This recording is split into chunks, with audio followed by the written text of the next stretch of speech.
In the beginning, it was weird because I felt like I was in a dream. And I still do. I feel like I'm in a dream. And it's the greatest feeling in the world.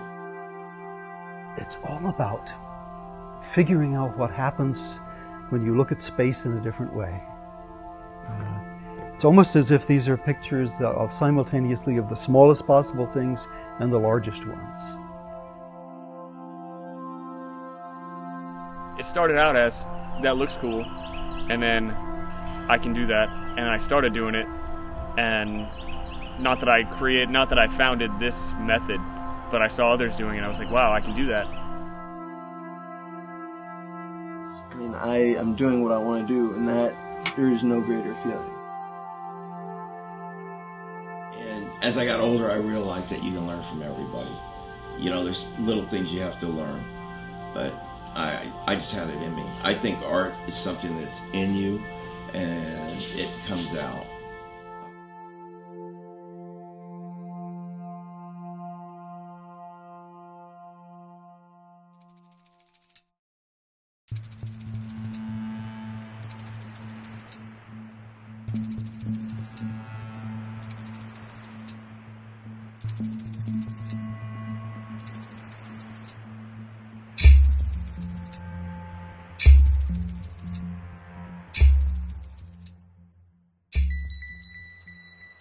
One night my wife and I were out watching the moon rise over Lake Jackson, the full moon. It was just a phenomenal scene and so tremendous and powerful. And I just kept taking pictures of it, and it just looked like a little dot in the sky. And I was frustrated because I couldn't get anything that looked like it, and I couldn't hold the camera still.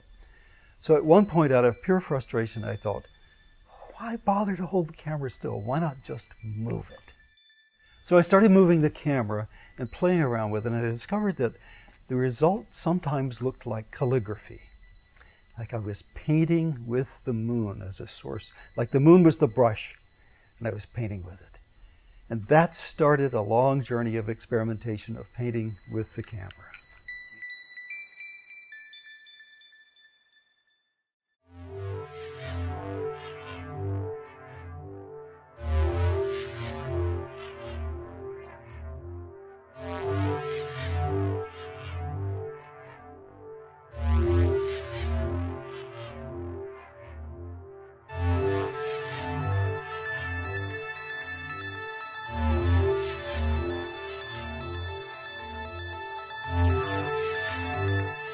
I got into it, you know, kind of fast. The second I took a class, I was hooked.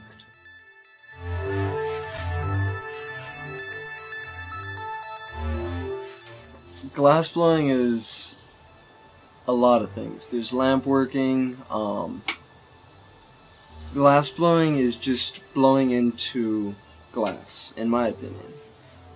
Some people argue that you need an actual furnace and you need, you know, soft glass and a huge bundle of it. But I think that, you know, blowing glass is just working with anything hollow.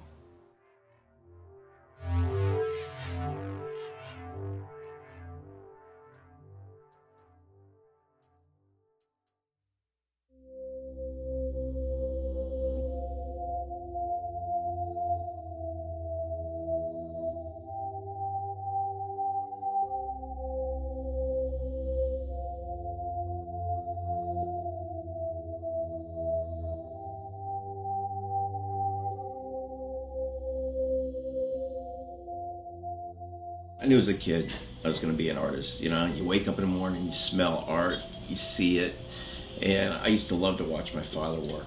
I loved to see how he created and what he did. It wasn't even a one moment that I knew. I just felt that I was an artist as a child. I always knew I was going to be. Then I would doodle and sketch a little bit, and I just knew I was going to be like my dad. I mean, he was the world to me. He was everything.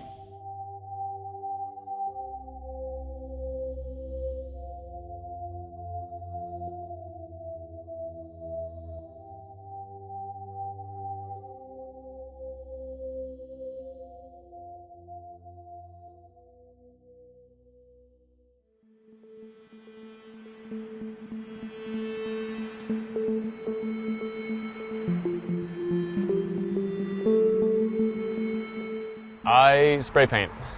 I do a lot of spray painting.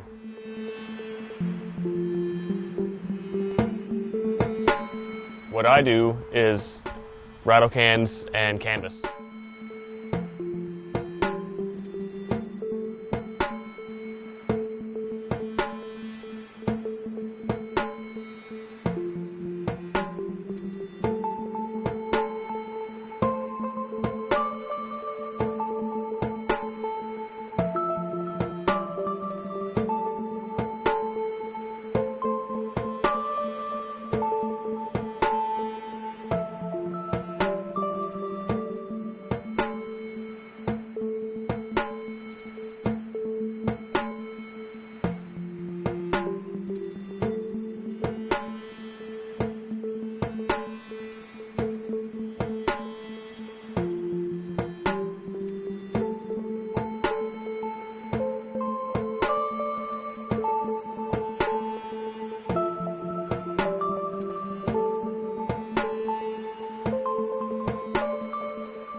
From time to time in my life, I've had experiences that I can only call spiritual experiences, and they've meant a lot to me, and like glimpses of the inner workings of the universe. And I've tried with this art to pick out the pictures that represented that for me and sort of symbolized that, expressed it.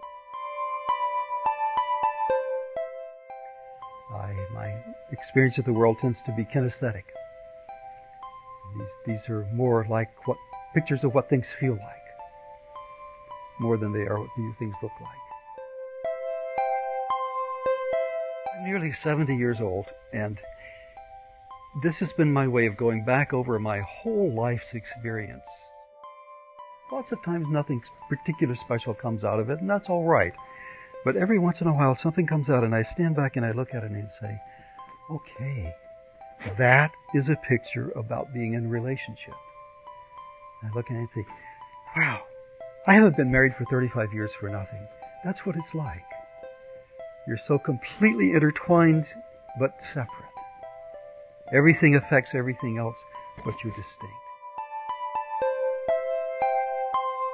It's a really good feeling.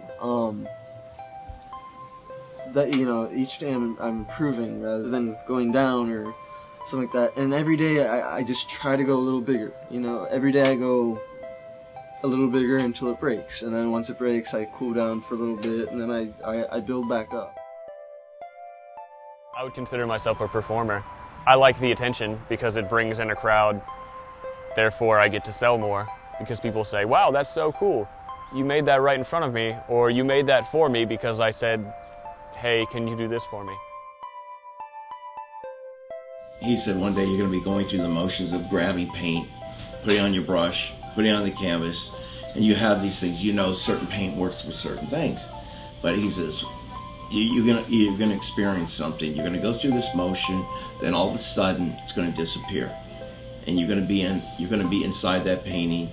You're gonna lose track of everything, time, people, everything.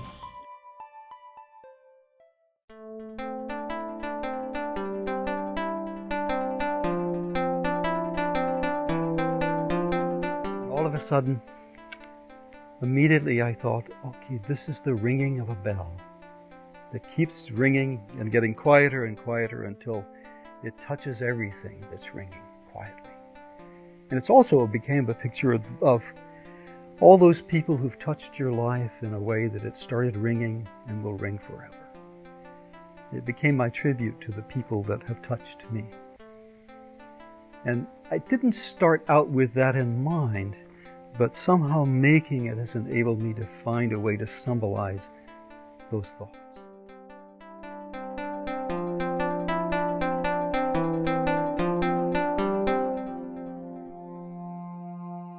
I think of life as a great landscape in which all the experiences you ever had are spread out in front of you, and nothing ever goes away and nothing's ever resolved. Everything that ever happened to you is still there. Every problem you ever had is still there, just as big as it ever was. But the landscape's grown. Things that once dominated you now are small because your life is so much bigger.